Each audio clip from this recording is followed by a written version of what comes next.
I'm your mistress of misery, Caitlin, and this is Grave Reviews, the series in which we go over things of the horror genre. Books, movies, video games, even the occasional creepypasta. Today, we're going into In the Dark of the Night by John Saul. Now, of course, when I first saw this book in the title, I thought of 21st Century Fox's Anastasia and In the Dark of the Night, evil will find her.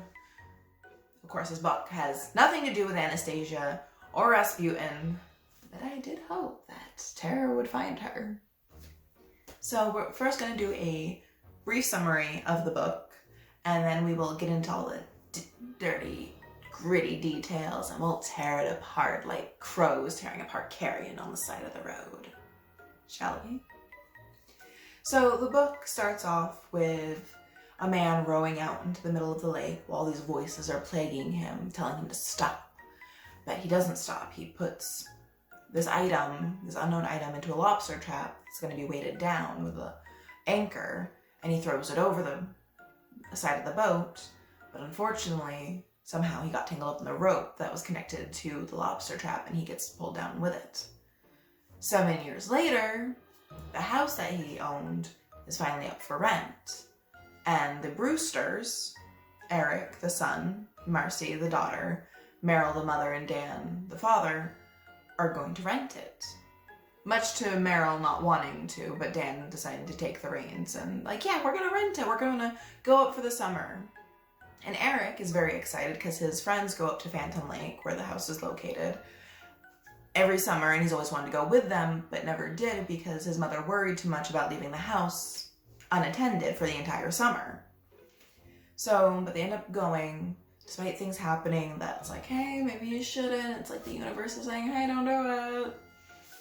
And the house gets fixed up by the real estate agent who hires 3 local boys, Eric Langstrom, Adam Mosler, and Chris McIvans. Now, both Adam and Chris really hate the summer boys, hate summer people in general, and because they think they're all rich and snooty and they're just here to fuck things up. So they decide to be nasty and try to set a trap, but they don't tell Ellis because Ellis is a good boy and he's just trying to make money so he can go to college and eventually get out of town. So it is very exciting for the summer boys to go up. That's Eric Brewster, his friend Kent Newell, and his other friend Tad Sparks. They're all going to be together for the summer. They're all 16-year-old boys. It's going to be a great time. They're going to hit on all the girls. It's going to be good. Now, Eric does have a quick interaction with Adam and Chris when he first gets into town, and the boys harass them, and you already get the feeling that things are going to escalate quickly between the local boys and the summer boys. But Eric keeps his cool. They move into the Pinecrest despite both Meryl and the daughter Marcy not liking the house, just getting bad vibes off of it. But the husband, Dan's like, oh, it's fine. This will be great. You can tell what I think of Dan already.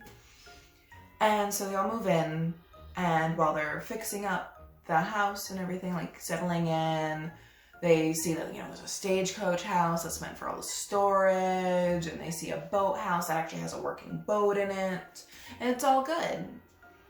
And so Eric fixes up the boat with his dad, but while he's looking for a part, he goes into the stagecoach house. And in there, he feels this energy. He feels drawn to a back room, and he opens it up, and there's just all this old furniture, basically, and he doesn't know why he feels so captivated by it, but there he is. So he gets kind of distracted, and his dad calls for him, and he's lost half an hour in there. And what's his thought about that? Is it weird? Is it creepy? Nah, I'm gonna show my friends. So between the time of him getting lost in there, Meryl ends up learning from a local woman that Dr. Darby, the previous owner of the house that they're in, well, yes, he died under mysterious circumstances. He was a psychiatrist, and there's some rumors that he might have done some nasty experiments on his patients who were the criminally insane. And of course, Meryl was like, oh my God, can you believe this? So we're living in a house of a madman. Everybody's just like, Meryl, calm your tits. It's fine. And she's like, I'm not about it. Not about it. But they stay. Everybody calms her down. And this entire time, we see this older man who seems a little unhinged, who doesn't live in town. He lives on the outskirts of town. And he's watching the house, and he thinks to himself how he's been tasked by Dr. Darby, who used to be his doctor. He's been tasked to protect the house and keep other people from getting to it, but now people are moving in, and how's he going to protect them from all the evil that was in the house? The evil that not only whispered to Dr. Darby, but also whispered to him. And he could almost feel these voices, these entities waking back up. And he knows at some point he's going to have to do something. But the next day, Eric's like, hey guys, our parents aren't around. Let's go check out this stagecoach house. That's hella creepy. And they go in and they look around. They find this old photo album and they just look through the photos and they see Dr. Darby and some of his patients and some of the furniture that's in the room. And they get so distracted that despite the fact that they thought it was only 15 minutes, Tad's father comes looking for them and is yelling at them about how they've been missing for an hour and he's been calling them for 20 minutes. Where the heck have they been? And none of the boys are perturbed by the fact that they lost an hour of time. None of them are concerned by this. Instead, nope, they're like, okay, we're going to keep this hush-hush. We're not going to tell the parents, but we're going to go back. And go back they do. They go back in a few days later and they're looking at the photographs again. And they see that there's a photograph of the room they're in. But there's a difference. So there's another door that's in the room. And they look around, and in the area where the door should be, there's a piece of plywood. So they move it, and there's a brick wall that was, you can tell, is just hastily thrown together. And they're like, okay, not today, because we don't have time. We're going to knock this thing down. Smart idea. Teenage boys. What are you gonna do? So during this time, you still see old man Logan kind of creeping around. He's okay. Gotta get things done. We gotta stop this. So he gets some matches and some lighter fluid. And he's like, I'm just gonna burn this house down. Not the house, the stagecoach house. If I burn it down, everything in it, the entities, the voices, it'll be stopped. But as he gets closer, the voices start to get a little bit of a hold of him. They're like, hey, Logan, you shouldn't do this for your friends, Logan. Don't burn us. So he doesn't, but he does get away so they can't control him anymore. But he does fail in stopping them. And so the boys, they go into town and they get harassed a bit by the local boys, and it's just more of a, hey, we're gonna fight, and the logical boys in both groups going, hey, we shouldn't fight. So they almost fight. And Adam's getting more and more pissed at the summer boys because the girl he likes, Cherie, has started to look at Eric, and she has no interest in Adam. So of course that's Eric's fault, not that Adam's volatile or anything. No. It's you, Eric.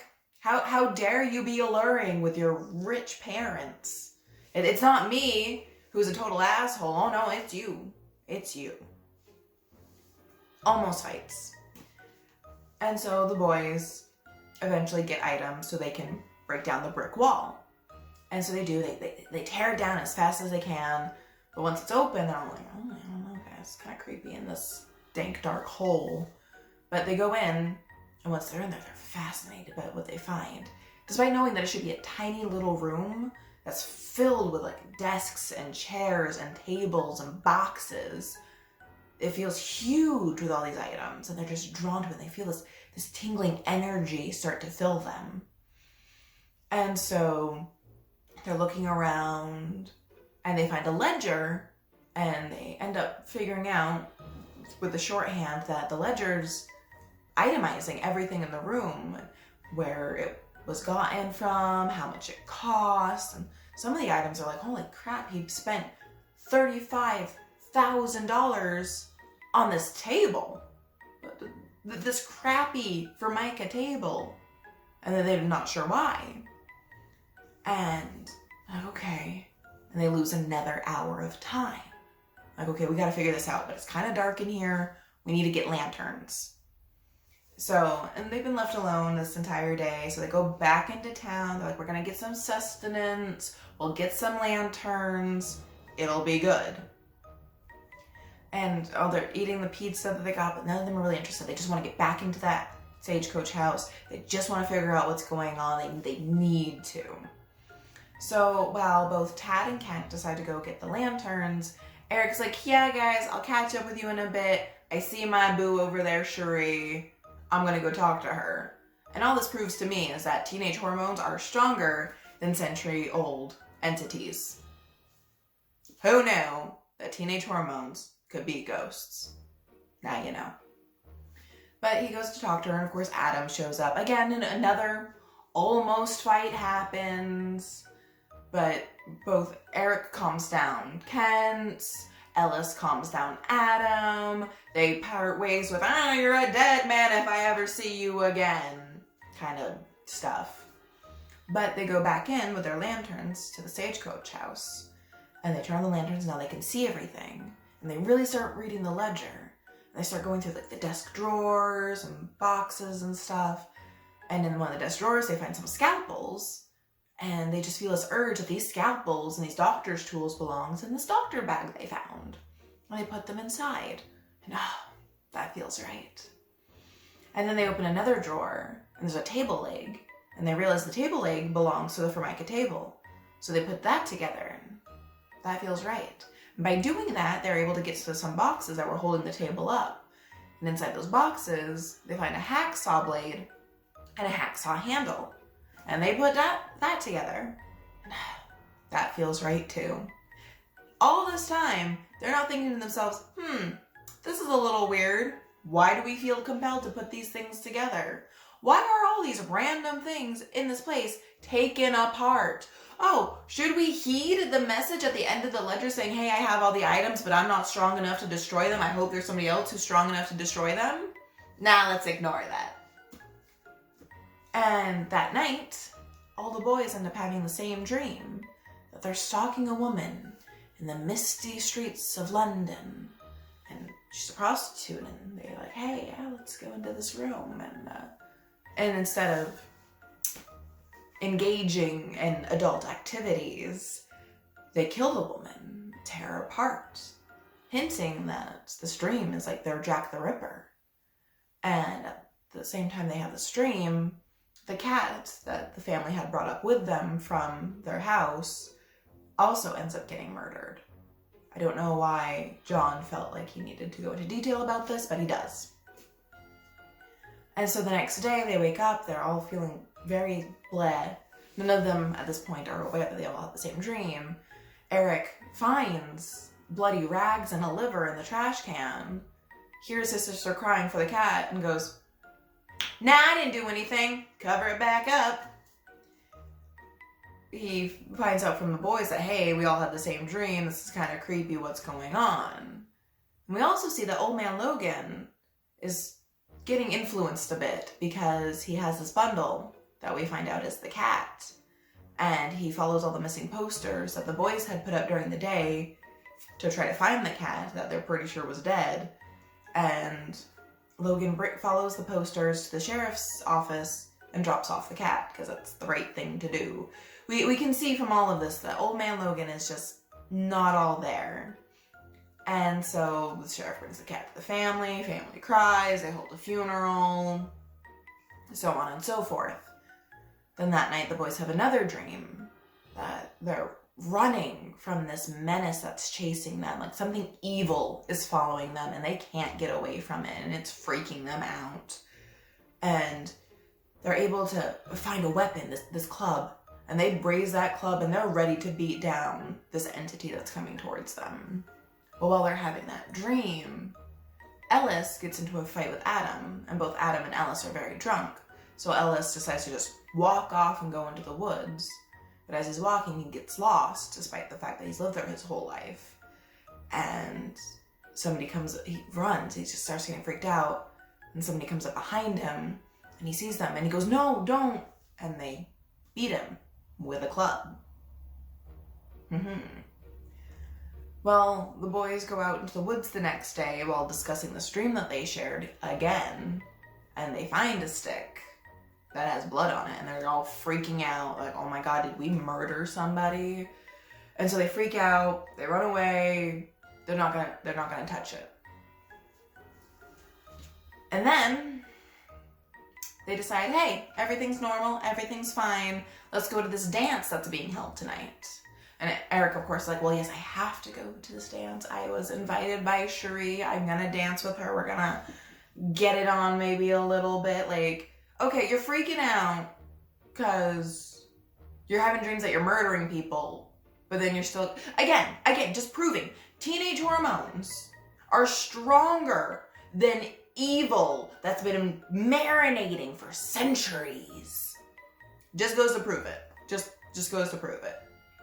So they go, there's again almost another fight with Adam, but the night is cut short when the body of Ellis is found in the water, and one of his arms is missing. His right arm specifically is missing, and everybody's freaking out, but people are trying to calm each other down, like, "Hey, it's probably just an accident. Things happen," and it's just devastating though. And of course, Meryl, Eric's mother's freaking out. "We need to go home. We're done." She calls her husband because he went back home to work for the week, and he's like, "I'm sure it's fine. Calm down. It's fine. Accidents happen. Probably wasn't murdered. It was probably like a bear or something. It wasn't Eric. It was somebody else's kid. It's fine." So, but Meryl makes her friends, the mothers of Tad and Kent, spend the night there in the house because she's like, "I'm not staying in this house by myself. It's not happening. Not tonight." So the boys spend the night in Eric's room, and again, they all have the same dream that they're in that little room in the stagecoach house, and they open this flower box, and inside the flower box is Ellis's arm. And in the dream, Tad starts carving up the arm and just eating it. Both Eric and Tad wake up, and Tad feels violently ill just from a dream, and he ends up throwing up. Well, that day they're like, "Okay, well, we need to figure this out." So they go into the stagecoach house, and there's a flower box, and inside is an arm that's been flayed. There's no skin on it. And they're like, "Okay, this is not okay. This is all very bad. Bad things are happening." And so Eric does some research about the ledger and everything, and finds out that everything in that little room belonged to serial killers. Formica table, the hacksaw, the lamp that they find that has the weird shade on it that turns out to be leather, not from a cow. Not that they realized that at first either. And of course he's like, "Oh my God." And so he tells the boys, like, "Oh my God, what's going on?" And during this time, Carol Langstrom, Ellis's mother, gets a package at her store, and inside is a lampshade made of skin, and they realize the skin is from her son because she recognizes a tattoo that he gave himself and realizes that this is my son's skin. And that's when the sheriff starts to go, "Yeah, this definitely was not an accident. This was a murder." And the mayor is involved, and this reporter who's super nosy is getting involved. And they end up kind of looking at Old Man Logan when it's confirmed by the autopsy that, yes, this was a murder. And they're like, "Oh, well, let's look at his friends." They talk to their friends. Adam's like, "Look at the summer boys. It's probably them. They're assholes." He talks to them, but the sheriff gets a gut feeling that they might be hiding something, but it's not the murder of Ellis. But he does look at Old Man Logan because, everybody kind of knows of him, but he's not like in the town. He's kind of like this weird guy. And he's like, It might not be him, but let's get him, lock him up, put him away for the 4th of July event, because that's a huge thing for town. We'll just be on the safe side. We'll just be on the safe side. So they go to arrest Old Man Logan. And while their investigation is going down, all the boys, the summer boys, Eric, Tad, and Kent, are in a boat trying to forget everything. So they're just like, I'm not about this. We can't anymore. We need to stop going to the Stagecoach House. It's just bad. But while they're out there, Adam and Chris are in Adam's boat, and he decides to mess with them because, Adam just doesn't like them. So he goes and he drives the boat really close to them 3 times. The first 2 times just rocking them really bad with the wake. The 3rd time flipping the boat over. And in the process, Tad hits his head and gets an injury. So they get the boat, they put Tad up on the capsized boat because they can't flip it back over, and they drag the boat all the way back to shore. It just takes them a couple hours. And as they're dragging the boat, they hear the scraping sound, and they bring up this lobster trap.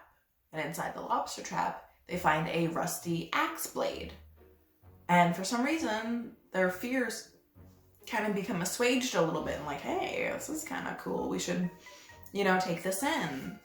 So they bring it to the Stagecoach House, and they lay it on the desk. They don't put it together, but they lay it on the desk near enough to each other. And they don't need to do anything, apparently, because they leave, the creepy skin light turns on, and the axe magically pulls itself together, and it is complete, and things are ready for the final chapter. So the police decide to go arrest Old Man Logan, who lives on the other side of the lake, in a rundown shed kind of thing. And they get there, and they see that he's missing, and they're like, oh crap, he's a trapper, he lives out in the woods. If he doesn't want to be found, he doesn't want to be found. So they decide to just go through his shed, his house, and there his dog leaps out at them, and one of the deputies shoots the dog. And then oh well, and it's kind of glossed over, and they find all the files that he had there that he was told to keep by Dr. Darby, and they find the files, talking about why he was in the psychiatric ward that he was in, and the girl that he had murdered, and this other girl that had ended up dead and everything. So they take that all in as evidence. I'm like, okay, well, we can't find him right now, but we'll eventually find him. So the sheriff is on high alert during the whole preparations for the 4th of July parade and all the decorations and everything going on. And he's like, okay, we're gonna keep a lookout for this guy. He thinks he sees him and somebody else. But everything seems to be going fine. And the boys, for the most part, have decided that, you know what, we're just gonna stay away from the stagecoach. It's fine. We just won't go near it. It's creeping us out. We can't really remember what happens when we're in there. Let's just not go in there. We're just gonna enjoy 4th of July. But Old Man Logan, he goes back to try to destroy it. But the voices are stronger than ever, and he just feels the urge. He needs to go in there. And so he goes in, and he gets the axe. And this woman's voice is like, yes, take it. Kill the parents, kill the mothers, kill the fathers, kill all of them. And he starts walking into town. Now, as he walks by the boys, because he for some reason walks under this bridge instead of over the bridge, and the boys hear the voice as well as it gets nearby. Then it starts to fade as it walks away, and they're like, what the fuck was that? And they decide to follow it because suddenly they all feel this pain in their stomach. Like, oh my god, somebody's getting murdered. So they run into town to try to stop what's happening, and they see Old Man Logan just methodically chopping people down. Just 1, 2, 3, 4, 10, 11, 20. He's counting.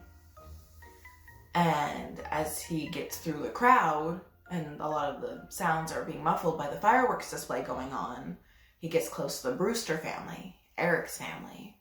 And as Logan lifts up the axe to swing at Marcy, Eric stops him course, Marcy turns and sees, and she freaks out, of course, as anybody would, which starts a whole chain reaction of a lot of people freaking out.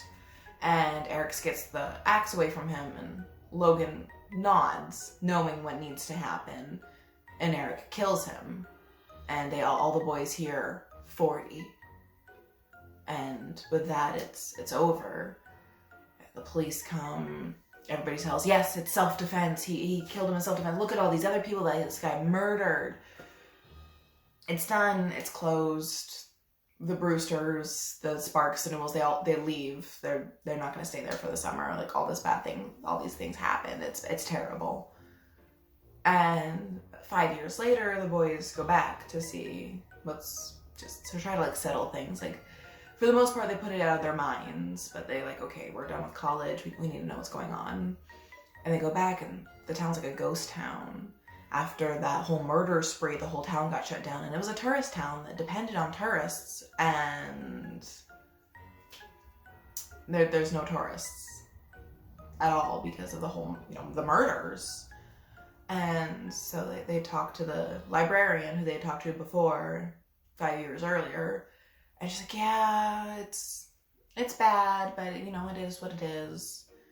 And the boys go up to the house, and they go inside, and somehow the door is bricked over again. They didn't brick it over.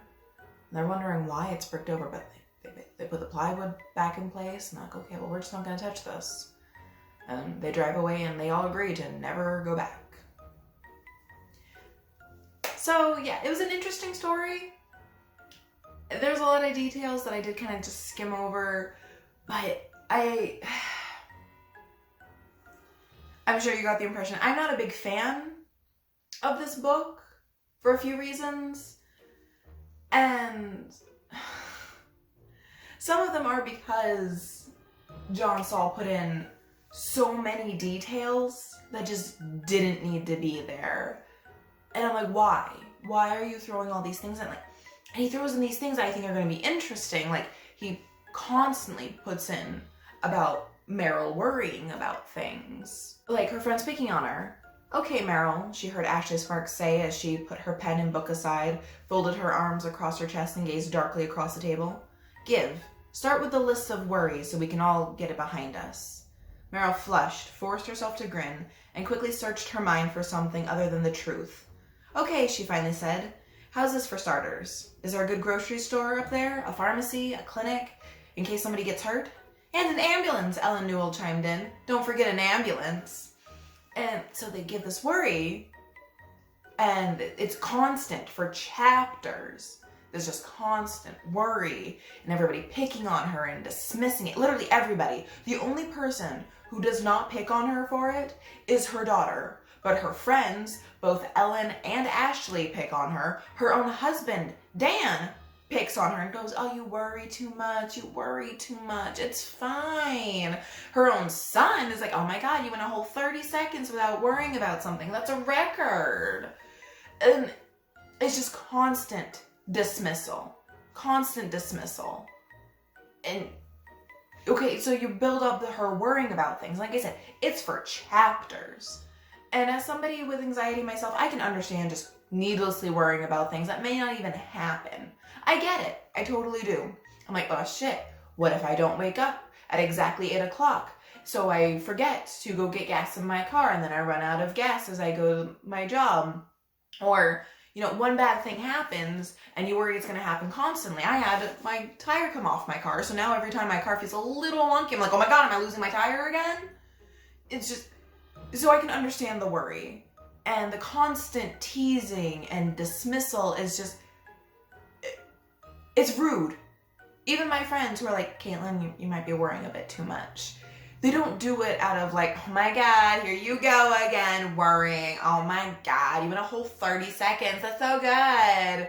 They're just like, hey, it's going to be okay. We're here for you, but you don't have to worry so much. It's okay. And like I said, her own husband doing it is what really got me. But the way John writes it, it's like he's setting it up to be, okay, she's worrying a lot, but she's worrying for reasons now. Like, the creepy things start to happen. She's like, hey, Shit's happening, guys. Creepy shit's happening. Oh, you're just worrying. And then it turns out she's right. Doesn't happen. Doesn't happen at all. You're like, oh, okay. So you put this in for pretty much nothing. Pretty much nothing, it seems. That buildup was disappointing. And then the other thing he has is he goes on about the house quite a bit for the first few chapters as well. He described, like, the first he kind of describes the house, and he has... Meryl found herself gazing at a photograph of what looked like a haunted house.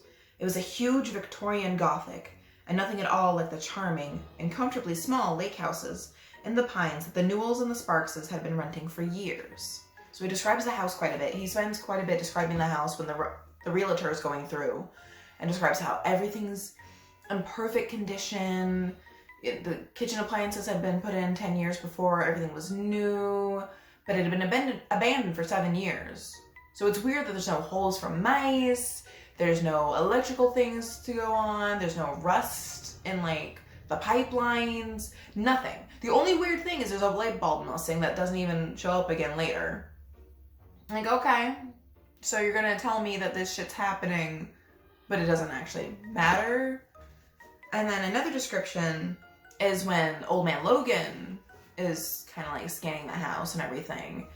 And you see, the problem was the house. The house was different. The house looked as if it were somehow expecting something. So again, it's about the house.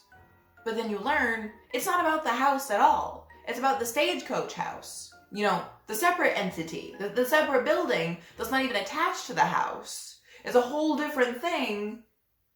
And, like, okay, sure.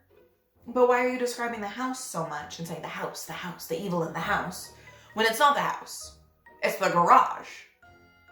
Why don't you go, ooh, the garage, this other building? Not the house. The house is adjacent to it.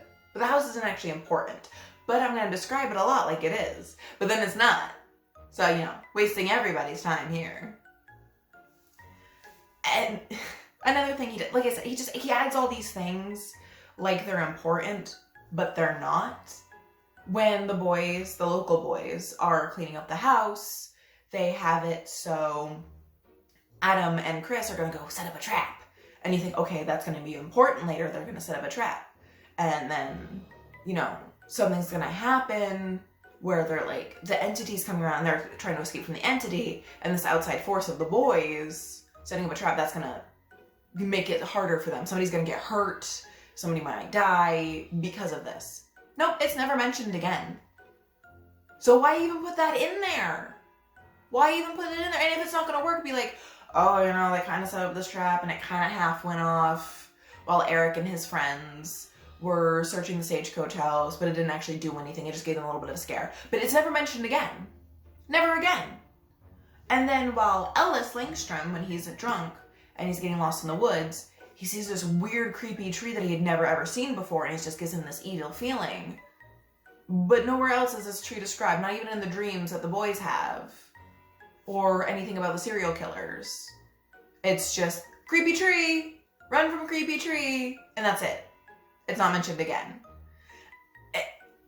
It almost feels as if John Saul had all these horror ideas, and he just like, let's just throw it all in. Let's just throw it all in. It's all good. All ideas are good ideas. We're going to use them all. We can't neglect any ideas, because that'd be mean to the ideas. And you gotta cut the fat, John. You gotta cut the fat. That's what you write as much as you can. Then as you go through, you edit out the bits that are not important. You can spend a whole chapter on something, and if it doesn't work with the story, you gotta cut that chapter out. It's like toxic people. If it's not good for the story, you cut it out. But no, he threw everything in there that he could throw in there. So not only does he throw things in there that don't really need to get thrown in there, he describes things a lot. And usually that's okay. And he fleshes out all the characters, even if they're side characters, which is good. You need 3D characters. But he spends a lot of time fleshing out these side characters that aren't actually important. Like the reporter, or the mayor, or he even has like an interaction with the reporter. So here we have the reporter, and it's Gerald Hofstadter refilled his coffee cup in the newspaper's front office, then looked out to the big window and watched Billy Stevens and his cherry picker hang a 4th of July banner from the tall pavilion roof. Rich Patrick was unloading a van full of folding tables into the pavilion, where the Chamber of Commerce would be selling hot dogs, hamburgers, corn on the cob, and everything else anyone would be willing to eat tomorrow at the big picnic. Rich's wife, Marge, and her whole Red Hat club were blowing up balloons and hanging quilts to be raffled off. Al Stevens was setting up the fireworks scaffolding over the footbridge. Hofstadter shook his head. Al Stevens and his incendiary devices were a disaster waiting to happen, given that Al's reluctance to stay sober consistently was combined with his seemingly inability to work for more than 5 minutes at a time. Still, Al had been doing the fireworks display for almost 30 years, and so far, so good. That's 2 whole paragraphs. Why does that need to be said? Well, why? None of that is even pertinent. Like, you talk about the fireworks display possibly blowing up. That never happens. Like, why even describe these things? I don't need to know these people's names. And again, I know it fleshes out the town, but if this wasn't a horror story and you weren't, I'm not waiting around to be scared, then yeah, this would be great. If this is just like a slice of life, little town thing, then yeah, give me all the information you can. But it almost feels like this stuff is happening when other things could be happening. Like, you could be using this to set up spooks. You could be using this to set up scares and creepy things happening. He does it again when they're like looking for Old Man Logan and they're keeping an eye on for him during the 4th of July things. Fred Rollins, the manager of the very bank Rustin had been about to slam him up against. Rollins was wearing a shaggy wig and rags for some float, probably designed by his over-the-hill hippie wife, the point of which Rustin was certain would be lost on nearly everyone except Mrs. Fred, who had changed her name to Sunbeam Moonrise 20 years earlier, and had steadfastly refused to allow people to shorten it to Sunny, thus relegating herself to being known as Mrs. Fred. That's a whole paragraph learning about Fred Rollins and Mrs. Fred, specifically Mrs. Fred. Why do we need to know all of this? How is any of this pertinent, other than the fact that Fred Rollins was wearing some rags? You could be like, Fred Rollins was wearing rags to play a hippie for this float. Okay, that's all you need. You don't need everything else. I don't need to know all this other stuff about it. I really don't. And then there was the constant setup, too, that you think that like this big blowout is going to happen between the local boys and the summer boys, but it never really does.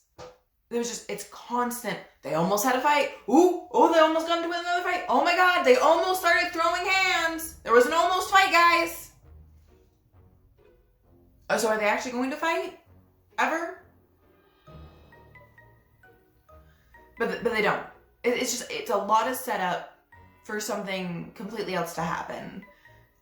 Meryl's worrying never pays off. The boys never get into a fight. The trap never happens. I'm disappointed too, because on the back of the book, Publishers Weekly says, an undeniably creepy horror chiller, John Saul knows how to send shivers up the spines of readers. Shivers up the spine. Well, guess what? You can shiver me timbers, but you're not shivering my spine. That's for damn sure. It's shiverless. And I'm disappointed.